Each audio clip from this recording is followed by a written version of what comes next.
그 아들이라는 말이 있죠. 자신이 인정하거나 또 원치 않더라도 자녀들에게는 희한하게 부모와 그런 닮은 모습이 항상 이렇게 드러나죠. 외모가 똑같이 생기고 또 그 외에도 성격이나 행동이나 이렇게 하는 이런 습관 같은 것들을 보고 사람들은 그 자녀들을 보고 그 아버지의 그 아들이다, 너 그 어머니의 그 딸이다, 이렇게들 이야기를 하죠. 오늘 본문에 등장하는 유대인들이 예수님을 박해하겠다고 결심을 하는데요. 그 이유가 두 가지가 있습니다. 첫째는 예수님이 하신 행위가 안식일을 어긴 것이고, 두 번째는 자기가 하나님의 아들이라 부르고 또 그것도 모자라 하나님과 자기가 동등한 위치에 있다로 여기면서 신성 모독을 했다는 것이죠. 자, 17절 18절 한번 읽어보겠습니다. 내 아버지께서 어제까지 이제까지 일하시니 나도 일한다 하시매 유대인들이 이로 말미암아 더욱 예수를 죽이고자 하니 이는 안식일을 범할 뿐만 아니라 하나님을 자기의 친아버지라 하여 자기를 하나님과 동등으로 삼으심이로라. 여러분, 유대인들이 모르는 거죠. 하나님과 예수 그리스도의 관계를 몰라요. 그래서 꼭 그 관계를 올바로 알지 못해서 결국은 신성 모독이다, 예수를 죽이려는 계획을 세우게 됩니다. 자, 이에 예수님은 분노하는 유대인들에게 하나님과 자기 자신의 그 관계가 무엇인지 아주 명확하게 변론을 해주죠. 자, 19절에서 20절 말씀입니다. 그러므로 예수께서 그들에게 이르시되 내가 진실로 진실로 너희에게 이르노니 아들이 아버지께서 하시는 일을 보지 않고는 아무것도 스스로 할 수 없나니 아버지께서 행하시는 그것을 아들도 그와 같이 행하느니라. 아버지께서 아들을 사랑하사 자기가 행하시는 것을 다 아들에게 보이시고 또 그보다 더 큰 일을 보이사 너희로 놀랍게 여기게 하시리라. 자, 예수님께서 뭐라고 말씀하셨어요? 나를 본 자는 누구를 봤다고요? 나를 본 자는 아버지 하나님 본 자다 그랬죠, 그죠? 그렇게 말씀하셨듯이 하나님과 그 아들 예수 그리스도 사이에 비밀이 있어요, 없어요? 비밀이 하나도 없다는 것입니다. 그러므로 하나님 아버지께서 행하시는 것이 곧 누가 하는 거예요? 예수 그리스도가 행하신다는 그런 말씀이 되죠. 그러므로 하나님께서 알지 못하는 일을 예수 그리스도께서 독단적으로 홀로 비밀리에 하시는 일이 있을 수가 없다는 것이죠. 자, 그 이유가 있습니다. 요한복음 14장 10절을 보겠습니다. 자, 읽어볼게요. 나는 아버지 안에 있고 아버지는 내 안에 계신 것을 네가 믿지 아니하느냐. 내가 너희에게 이르는 말이 스스로 하는 것이 아니라 아버지께서 내 안에 계셔 그의 일을 하시는 것이라. 하나님께서 예수 안에, 그죠? 그 일을 행하신다는 것입니다. 우리가 여러분 어린 시절에 이렇게 부모님들에게 많이 혼나고 살았죠. 우리가 이렇게 어떤 문제를 일으켰을 적에 그 문제들이 이제 탄로나고 이제 트러블이 생길 때 알고 보면 그 일들을 보면 다 부모들 모르게 우리가 일을 해서 그것이 이제 탄로가 나고 발각이 돼서 혼나는 경우가 많죠, 그죠? 그래서 문제가 터진 후에 그 부모님이 자녀를 앉혀놓고 꼭 하시는 말씀이 있어요. 너 그거 왜 나한테 말 안 했니? 이렇게들 많이 하죠. 이처럼 신앙생활을 하면서도 우리가 하나님이 계시는데도 하나님 안 계시는 것처럼 행동하는 것. 하나님 몰래 하는 일들이 항상 보면 문제를 만들어낸다는 것이죠. 성경에도 보면 요나 선지자가 그 하나님의 미션을 받았음에도 불구하고 그 니느웨 사람들이 싫으니까 하나님 앞에 여쭙지도 안 하고 하나님 몰래 니느웨에 가지 않고 정반대 다시스로 가는 배를 타버리죠. 결국 하나님 몰래 할 수도 없는 일인데도 불구하고 하나님 몰래 그 일을 감당했을 적에 엄청난 고난을 그 요나가 당하게 되죠. 모세는 어땠습니까? 모세는 하나님께 물어보지도 않고 그 이스라엘 백성들이 너무 말한다니까 싫어서 화가 난다고 해서 그 마음대로 그 바위를 지팡이로 탕탕탕 내려치는 바람에 결국 그것이 불순종이 돼서 이제 가나안 땅에 들어가지도 못하게 되는 거죠. 이처럼 하나님의 뜻을 구하지도 않고 그냥 내 판단대로 그냥 성급하게 행동하게 되면 항상 거기서 그 문제의 씨앗이 싹트기 시작합니다. 자, 여러분, 그렇다면 왜 우리가 늘 하나님의 그 뜻을 이렇게 구하는 사람이 또 구하는 삶이 필요할까요? 그것은 하나님께서 하나님의 일을 예수 그리스도에게 모두 맡기시듯이 우리 믿는 그리스도인들에게도 그리스도를 통해서 그 하나님의 일을 공유하길 원하시기 때문에 그렇습니다. 자, 14장 12절 말씀입니다. 내가 진실로 진실로 너에게 이르노니 나를 믿는 자는 나의 하는 일을 저도 할 것이요 또한 이보다 큰 것도 하리니. 여러분, 예수님이 하셔야 하는 일을 우리 믿는 자들도 분명히 해야 한다, 이렇게 지금 말씀하시는 거죠. 자, 그렇다면 하나님의 일이 예수님의 일이고 예수님의 일이 곧 누구의 일이에요? 우리 그리스도인들의 일이라는 말이 되는 것이죠. 이게 뭐예요, 여러분? 우리가 그리스도인 된 후에 하나님께로 받는 일, 그게 뭐예요? 그게 사명이죠. 그래서 우리가 사명의식을 가지고 신앙생활을 해야 한다는 것입니다. 예수 믿으면 편안히 살다가 천국만 가면 되지, 이런 사람도 있죠. 근데 천국 가야 되는데 못 가면 문제겠죠. 그죠? 여러분, 우리가 천국 시민권을 받은 사람이 천국 시민이 딱 되었을 적에 천국 시민이 해야 할 사명이 있기 때문에 그 사람을 그냥 가만히 놔두지 않습니다. 성령께서 계속 일하게 만들죠. 움직이게 만들죠. 그 사명을 위하여서 그래서 목숨까지 바치게 한다는 겁니다. 여러분, 자, 이제 우리가 목숨까지 바쳐야 할 그 사명, 천국 시민이 감당해야 할 그 사명이 도대체 뭘까요? 하나님께서 아들 그리스도에게 맡기신 사명이 뭔지부터 보겠습니다. 21절에서 22절. 아버지께서 죽은 자들을 일으켜 살리심같이 아들도 자기가 원하는 자들을 살리느니라. 그 다음 구절요. 아버지께서 아무도 심판하지 아니하시고 그 심판을 다 아들에게 맡기셨으니. 자, 이게 하나님께서 아들 그리스도에게 맡기신 사명인데 우리에게는 되게 헤비한 사명이죠. 하나님이 아들에게 맡기신 크신 일이 뭐예요? 죽은 자를 살리고 또 사람을 심판하는 권한을 그리스도에게 주셨어요. 즉 구원함과 심판의 사명을 예수 그리스도에게 주셨어요. 자, 예수 그리스도의 일을 우리가 해야 된다 그랬죠. 자, 그러면 여러분, 인간을 구원하고 심판하는 일은 우리가 할 수 있는 일이에요? 이것은 전적으로 하나님의 영역이죠. 하나님께 달려 있어요. 우리가 해야 할, 감당할 수 있는 일이 아니라는 것이죠. 자, 그러면 여러분, 우리가 당연히 우리가 같은 죄인에게 구원을 베풀 수도 없고 그들을 심판할 수 있는 우리가 그런 능력이 안 되죠. 그러므로 예수님이 우리에게 맡기시는 사명은 뭘까요, 여러분? 왜 이런 사명을 하나님께서 그리스도에게 주셨는데 왜 그리스도의 일을 우리가 해야 된다고 하십니까? 자, 그러면 우리가 잘 깊게 생각해야 되겠죠. 예수님이 우리에게 지금 맡겨주시는 이 사명, 하나님의 일은 이 구원과 심판의 소식을 어떻게 해요? 이것을 가지고 딜리버리 하라는 뜻이죠. 이것을 만방에 전하라는 메신저로 역할을 하라는 거죠. 우리가 구원받은 자의 삶이 이런 것이라는 것을 이 세상에 나가서 보여주는 삶을 살아가는 것이죠. 구원받지 못하는 자에게 임하는 심판이, 무서운 심판이 있다는 것을 믿지 않는 자들에게, 모르는 자들에게 알려줘야 하는 것, 여러분, 그것이 우리가 감당해야 할 사명이라는 것입니다. 그래서 정말 구원함을 받은 사람은 천국과 지옥에 대해서, 이 구원에 대해서 알지 못하는 사람이 주위에 생기면요, 가만히 있지를 못하는 거예요. 말하고 싶어서. 왜? 그 영혼을 불쌍하는 하나님 같은 마음이 생기니까 천국과 지옥에 대해서 본능적으로 전하게 되어 있는 거예요. 여기 계신 여러분들도, 여러분, 누군가 나에게 이 천국과 지옥에 대하여서 알려주어서 믿게 된 거죠.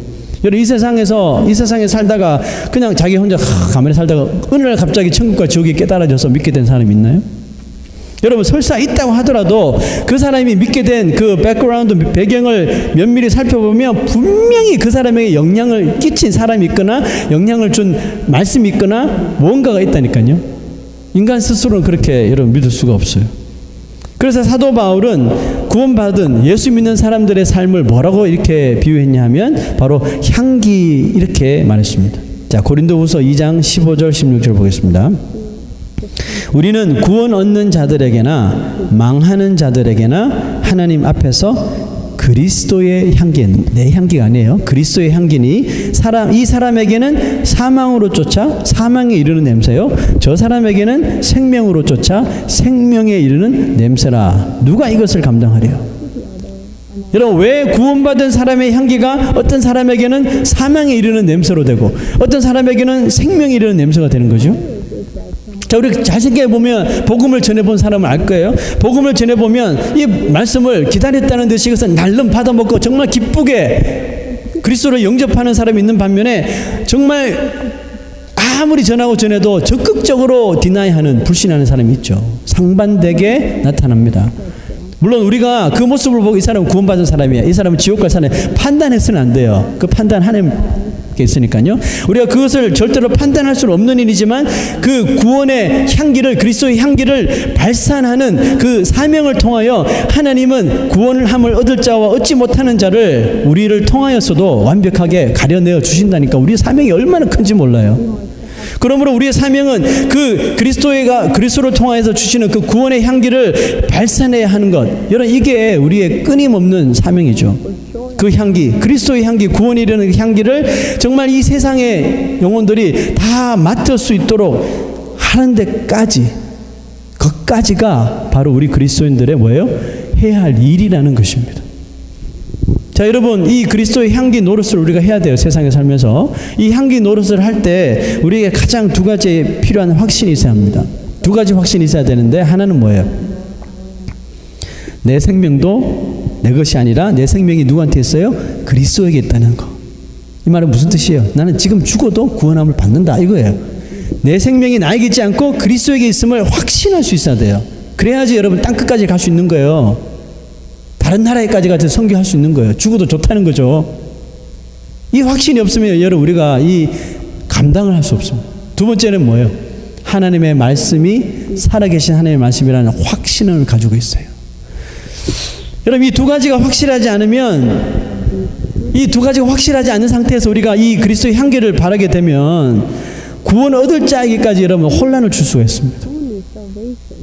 예수님은 자기가 원하는 자들을 살리신다고 이렇게 말씀하셨죠.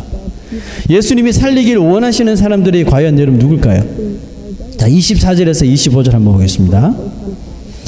읽어볼게요. 내가 진실로 진실로 너에게 이르노니 내 말을 듣고 또 나 보내신 이를 믿는 자는 영생을 얻었고 심판에 이르지 아니하나니 어떻게 해요? 사망에서 생명으로 옮겼느니라. 진실로 진실로 너에게 이르노니 죽은 자들이 하나님의 아들의 음성을 들을 때가 오나니 곧 이때라. 듣는 자는 어떻게 된다고요? 듣는 자는 살아나리라.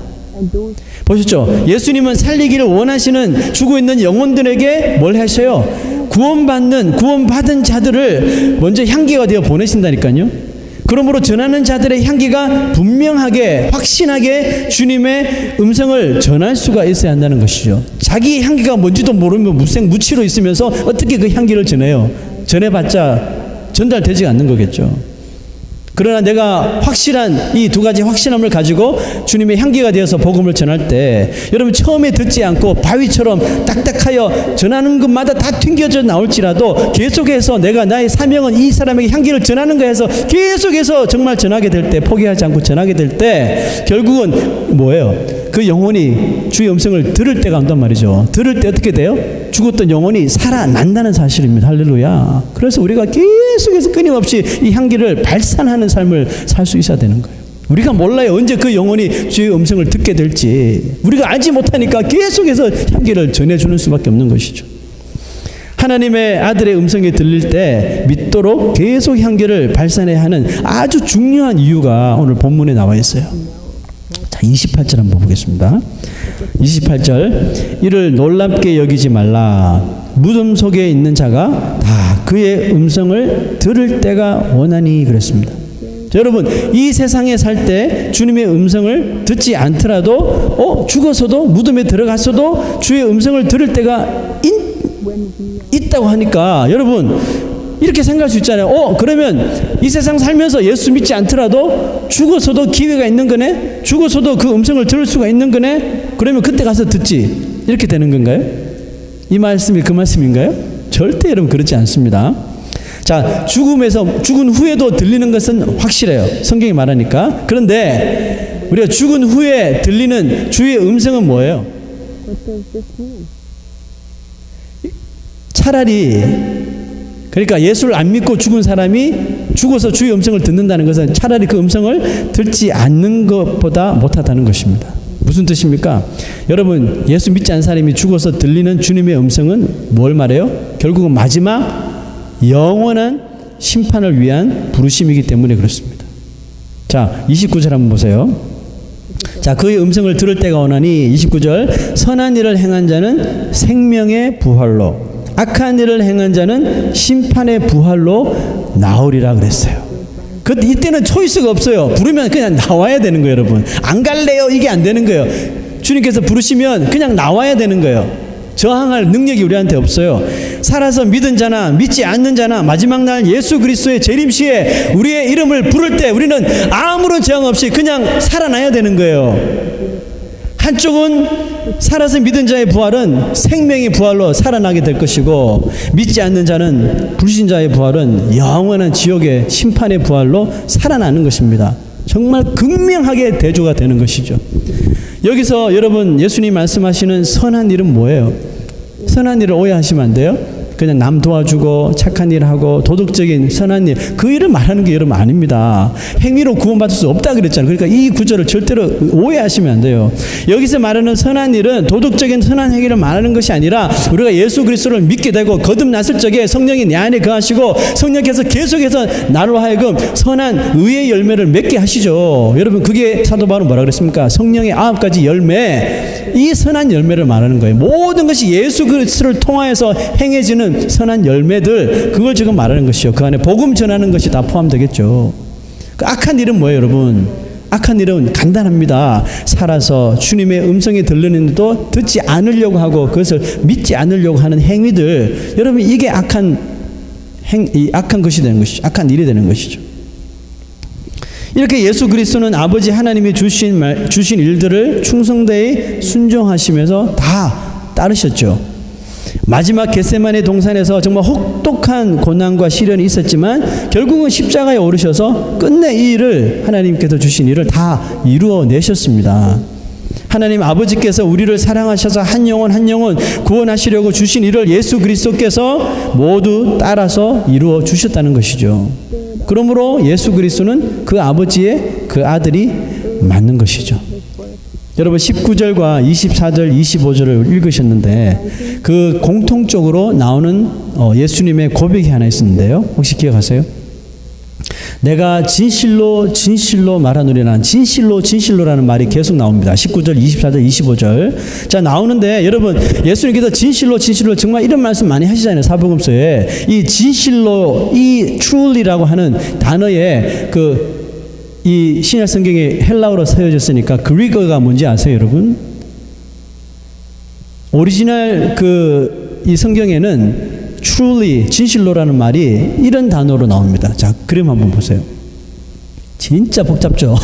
이거는 헬라어 오리지널 성경입니다. 헬라어 신약 성경인데, 자, 숫자를 보세요. 24절, 저 19절은 너무 길어서 안 나오는데 24절, 25절 제가 언더라인을 쳤죠.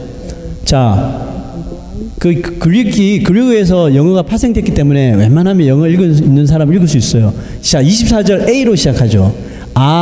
뭘까요? 아멘이란 뜻입니다. 영어랑 비슷하죠? 아멘. 자, 대문자, 소문자. 아멘. 25. 아멘. 놀랍죠? 보여주려고 제가 일부러 믹줄 쳐서 가져왔어요. 예수님은 한글 성경과 영어 성경에는 진실로 truly 말하는데 헬라어 성경에는 아멘 이렇게 표를 하고 있거든요. 무슨 뜻이 있겠죠? 여러분, 아멘의 의미가 뭐예요, 여러분? 우리가 기도하면 아멘 하잖아요. 아멘의 뜻이 뭐예요? 확실히 그렇습니다는 거죠. 내가 확실히 그것을 믿습니다 할 때 우리가 아멘 하는 거예요. 옆 사람 아멘 하니까 나도 따라서 아멘. 이건 아니에요. 자기가 확실히 믿을 때 이것을 아멘이라고 고백하는 거예요. 히브리인들은 그들의 기도와 그들의 예배 그때 항상 그래서 아멘을 소리쳤다 그러죠. 예수님께서 두 번이나 아멘 했다는 강조하시는 거겠죠. 무엇을 강조하실까요? 그 이유가 뭘까요? 아버지 하나님께서 예수 그리스도에게 맡기신 일을 보시고 이 일들이 확실히 이루어질 것을 믿습니다라는 것이죠. 아버지께서 보여주신 그 일을 예수 그리스도가 보시고 이 일이 확실히 이루어질 줄로 믿습니다 하고 이미 아멘 하시면서 믿음의 답을 이미 하셨다는 것이죠. 그리고 예수님이 우리에게 하시는 말 가운데도 내가 진실로 너에게 말하노니, 내가 아멘 예수님께서 아멘 하시는 것은 이미 내가 하나님 아버지 하시는 일을 보고 아멘을 했으니 너희들이 내 말을 들을 때 이 말은 뭐라고요? 확실하게 이루어지는 진리라는 것입니다. 여러분, 뭐가 진리라는 거예요? 하나님께서 구원하시고 심판하시는 거, 이거 다 진리라는 말씀, 믿으라는 뜻이죠. 예수님께서 이미 아멘 하셨으니까 너희들도 아멘 할 때 온전히 믿으라는 뜻이에요. 그러므로 지금 내가 하는 말도 너희가 온전히 아멘 아멘 할 때 반드시 우리 이 땅 가운데서 우리의 삶 가운데서 그대로 다 이루어질 것이라는 것이죠. 아멘. 그래서 우리가 아멘 해야 되는 거예요. 예수님은 하나님 아버지의 독생자가 맞아요. 그리고 하나님은 자기의 모든 능력과 권한을 그 아들에게 아낌없이 다 주셨습니다. 그 권한에는 죽은 자를 살리는 권한과 심판하는 것까지 다 포함되어 있어요. 예수 그리스도는 아버지가 맡기신 일들을 하나도 빠짐없이 다 이루셨고 또 남은 일까지도 다 분명히 이루어 주실 줄로 믿습니다. 여러분, 이렇게 역사는 하나님과 그 아들에 의하여 시작되었고 하나님의 역사가 계속 이어져 가고 마지막 종말에 이르기까지 이 하나님의 작정이 다 이미 된 거예요. 새롭게 막 크리에이트 하는 게 아니라 이미 하나님과 예수 그리스도의 작정하심이 다 완성된 거예요. 철저하게 그분들의 계획되어진 대로 하나하나 다 지금까지 이루어졌고 또 남은 예언들도 남은 계시들도 분명히 다 이루어져 가고 있다는 사실이죠. 여러분들이 예수 믿고 이 자리에 있는 것들도 다 하나님의 작정하심과 계획 속에 있었다는 사실이죠. 그런데 여러분, 이와 같은 사실을 듣고 기분이 몹시 나빠지는 사람이 있어요. 어떤 사람일까요? 이런 사람이죠. 왜냐하면 내 인생은 내 인생인데 왜 저 하나님이 자꾸 이렇게 감내나라 감내나라 베내나라 왜 자꾸 간섭하시는 거야. 내 인생 내가 살겠는데 왜 창조주의 손에 계획된 대로 왜 우리의 삶이 다 그냥 이끌려져 가야지 왜 이끌려 살아가야 하는가, 이렇게 분노를 터뜨리는 사람들이 있습니다. 자, 이 사람들이 누구냐면 바로 인본주의의 삶을 사는, 그러니까 나 중심, 인간 중심으로 사는 사람들이 바로 이렇게 화를 내는 사람들이에요. 마치 선악과를 따먹고 나도 하나님처럼 될 거야 하는 아담처럼 바벨탑 막 쌓아놓고 우리가 최고야, 하나님 필요 없어, 나 중심으로 사는 사람, 하나님의 말씀과 하나님의 뜻을 따를 생각이 전혀 없는 사람이죠. 그 반면에요, 하나님이 나에게 어떤 분이신지를 성령을 통해서 깨달은 사람은, 구원받은 사람은 달라요. 이런 사람은 하나님의 계획과 하나님의 손에 의해 나의 삶이 이끌려 간다는 것을 오히려 제일 큰 기쁨으로 여기는 거예요. 왜냐하면 하나님이 계획하시고 이루어 가시는 모든 일들이 다 옳더라는 것입니다. 1.16도 틀린 것이 없더래요. 완벽하게 다 이루어지고 또 하나님의 모든 계획과 이루어 가시는 일들이 선한 것이라는 것을 이미 우리가 인식을 했기 때문에 주여 내 삶을 주님 앞에 맡깁니다 하는 거잖아요. 그죠? 그러므로 내가 하나님의 뜻대로 이끌려 가는 것이 자기 자신에게는 이것이 최고의 축복이라는 것을 알고 오히려 감사하고 하나님 앞에 찬양하는 거예요. 언제요? 기쁜 일을 만나나 아픈 일을 만나도 감사하고 찬양하는 거예요. 왜? 이게 하나님의 계획 안에 있으니까 좋으신 하나님이시니까 나를 선한 길로 인도하실 거야. 아멘 아멘 해버리는 거예요. 여러분, 이게 믿는 자의 삶이라니까요. 이것이 하나님 중심의 삶이에요. 전자는 뭐예요? 인간 중심의 삶. 그러나 하나님 중심으로 사는 삶. 그래서 오늘도 내일도 하나님의 뜻에 나의 삶의 발걸음을 어떻게든 이렇게 맞추어 보려고 하나님의 말씀에 순종하면서 한 걸음 한 걸음 살아가게 되는 것이죠. 여러분은 나 중심의 사람입니까? 하나님 중심의 사람입니까? 오늘 아버지 하나님이 아들 그리스도를 통해 우리의 삶을 주도해 나가실 때 고집 피우지 마세요. 제발 버틴 길로 가지 마세요. 나보다 나를 더 잘하시는 하나님 앞에 제발 맡겨드리세요. 내 삶을 고민하지 마시고 그냥 맡겨드리세요. 지금 그 음성이 들릴 때 여러분 순종하라니까요. 죽은 후에 들리는 음성은 사망의 부활을 알리는 음성일 뿐이에요. 그 절대로 속으시면 안 돼요. 여러분, 우리 하나님의 말씀을 들을 때, 하나님의 말씀을 묵상할 때 주의 음성이 들리고 순종하라 그럴 때 그냥 고집 부리지 마시고 제발 순종하고 따르세요. 그게 우리의 사명입니다. 그게 우리가 살 수 있는 길이에요. 하나님은 사랑이십니다. 그 아들 예수 그리스도도 사랑이시죠. 하나님이 우리를 사랑하셔서 그 아까운 아들을 우리에게 주셨죠. 또 그 아들은 우리를 너무 사랑하셔서 십자가에서 자기의 생명을 아낌없이 내어주셨습니다. 그 아버지의 그 아들이에요. 하나님의 약속을 지키시는 하나님이시죠. 그리고 그 아들도 십자가에서 다 이루었다 하시면서 그 약속을 지키신 분이시죠. 우리는 모두 하나님의 자녀들이 맞습니까? 우리 기도할 때 아버지 아버지 하잖아요. 하나님의 자녀가 맞죠. 그러면 하나님께서 말씀하신 뜻을 따라야 되겠죠. 서로 사랑하라. 네 이웃을 내 몸과 같이 사랑하라. 여러분, 그게 우리의 사명이에요. 주님께서 말씀하신 하나님의 일이 우리에게 오더가 떨어지면 그렇게 살아가는 거예요. 맡겨드리는 거예요. 힘들고 싫어도 짜증나도 보기 싫어도 사랑해 줘야 되는 것이 사명인 거예요. 세상이 우리가 하나님의 자녀임을 그런 모습을 통해서 믿게 된다니까요. 이게 그리스도의 향기예요, 여러분. 구원의 약속을 믿는다면 우리의 삶과 우리의 생명까지 아낌없이 하나님의 일을 위해서, 하나님의 나라를 위해서 헌신할 수 있는 주의 종들이 되시기를 축원합니다. 아버지의 뜻을 기쁘게 순종하신 예수님처럼 우리들도 우리를 향하신 온전하신 뜻과 계획을 믿으며 하루하루 어떤 일을 만나도 하나님을 높이며 찬양하며 기쁘게 살아가시기를 부탁드립니다. 기도하겠습니다. 우리를